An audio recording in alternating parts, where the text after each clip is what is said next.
அன்றைக்கி காலையில் 5:30 மணிக்கு எழுந்திரிச்சாச்சு. பசங்களையும் கிளப்பி எங்கே ரெடியாகி போகிறோம் அப்படின்னு பார்த்தீங்கன்னா, மார்னிங் சன்ரைஸ் பார்க்கறதுக்காக தான்.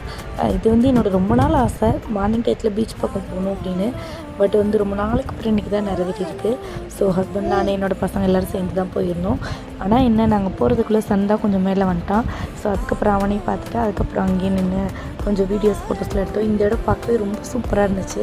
இது வந்து ஒரு பிரிட்ஜ் மாதிரி உள்ள ஒரு இடம் தான். இங்கேருந்து சன்னை பார்க்குறதுக்கு வியூ வேறு மாதிரி இருந்துச்சு. அது மட்டும் இல்லாமல் ரொம்ப காமாக மார்னிங் டயத்தில் அந்த சில்னஸோட உள்ளே வந்து சுற்றி குருவியோட சத்தம் இதெல்லாம் வந்து ரொம்ப சூப்பராக இருந்துச்சு அந்த பிளேஸில். ஸோ இதை ரசிச்சுட்டே கொஞ்சம் ஃபோட்டோஸ் வீடியோஸ் இதெல்லாம் எடுத்துகிட்டு இருந்தோம். நீங்கள் இப்போ தான் என்னோடய வீடியோ ஃபஸ்ட் டைம் பார்க்குறீங்கன்னா கண்டிப்பாக சப்ஸ்கிரைப் பண்ணிட்டு பாருங்கள். அதுக்கப்புறம் அங்கேருந்து நேராக பீச் பக்கத்தில் மீன் விற்பாங்க. ஸோ அங்கே போய் நேராக இறால் மட்டும் வாங்கிக்கிட்டு நாங்கள் அதுக்கப்புறம் அங்கேருந்து கிளம்பிட்டோம். இந்த வீடியோ அவ்வளோதாங்க. உங்களுக்கு பிடிச்சிருந்தா லைக் பண்ணி சப்ஸ்கிரைப் பண்ணுங்கள். தேங்க்யூ.